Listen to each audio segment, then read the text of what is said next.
இனிய வணக்கம். நலம் புனைந்துரைத்தல் என்ற அதிகாரத்தில் 7வது குறள் 1117. அருவாய் நிறைந்த அவிர்மதிக்குப் போல மறு உண்டோ மாதர் முகத்து என்ற குறள். இங்கு வள்ளுவர் அந்த நிலவை பல நிலைகளில் சொல்கிறார் இல்லையா? அதாவது விண்மீன்கள் கூட தேடுது அப்படின்னு சென்ற குறள் பார்த்தார். இப்போ இங்கே நிலவை டைரக்டாக நேரிடையாக அவர் தாக்குகிறார். எப்படின்னா காதலன் தாக்குகிறார். அருவாய் நிறைந்த அவிர்மதி என்று எழுதுகிறார். இந்த அவிர்மதி, அவிர் என்றால் ஒளி வீசுகின்ற என்று பொருள், மதி என்றால் நிலவு. இப்போ இந்த அவிர்மதி, ஒளி வீசுகின்ற இந்த மதி நிலவு இருக்கிறதே, அதில் 2 நிலை ஏற்படுங்க. வளரும் தேயும் இல்லையா? அருவாய் அப்படின்ற ஒரு சொல் வரார், தேயும் தன்மை. நிறைந்த என்றால் வளரும் தன்மை. ஆங்கிலத்தில் வேக்சிங் அண்ட் வேனிங் மூன் என்று சொல்வார்கள். வேக்சிங் அண்ட் வேனிங் என்று சொல்வார்கள்.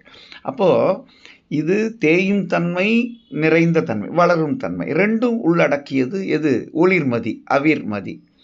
ஆனால் என் காதலி எப்படி அப்படின்னு பார்த்தீங்கன்னா, மறு உண்டோ மாதர் முகத்து. மாதர் என்றால் பெண். அப்போது என்னுடைய அந்த காதலி முகத்தில் இது போன்ற ஏதேனும் கரைகள் இருக்கின்றதா? அவள் வளர்ந்து தேய்கிறாளா? அதெல்லாம் கிடையாது. எப்பொழுதும் ஒளி வீசும் தன்மை உடையவள் என்னுடைய அன்பு காதலி.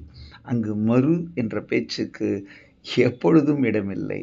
நான் எத்தனை முறை கேட்டாலும் சொல்லுவேன், மறுமுறை கேட்டாலும் சொல்லுவேன். அங்கு களங்கம் இல்லாத வெண்மதியை விட அழகான முகம் என் காதலி இது. அவளுடையது அந்த முகத்திலே எப்பொழுதும் ஒரே நிலைப்பாடு, தேய்தல் வளர்தல் இல்லை. அவள் ஒளி வீசிக்கொண்டே இருக்கிறாள் என்பதை மிக அழகாக அந்த காதலன் காதலியை அது அவளுடைய பெருமிதத்தை எண்ணி நிலவோடு ஒப்பிட்டு, நிலவினும் ஒளி வீசும் தன்மை உடையவளே என் காதலி என்பதை இந்த உலகுக்கு செல்லும் ஒரு அற்புதமான இனிய குரலாக, நெஞ்சை தொடும் குரலாக, இந்த உணர்வுகள் சங்கமிக்கும் குரலாக இந்த குரல் அமைந்திருக்கிறது என்று சொல்லி இந்த நாள் இனிய நாளாக இதய வாழ்த்துக்கள். நன்றி, வணக்கம்.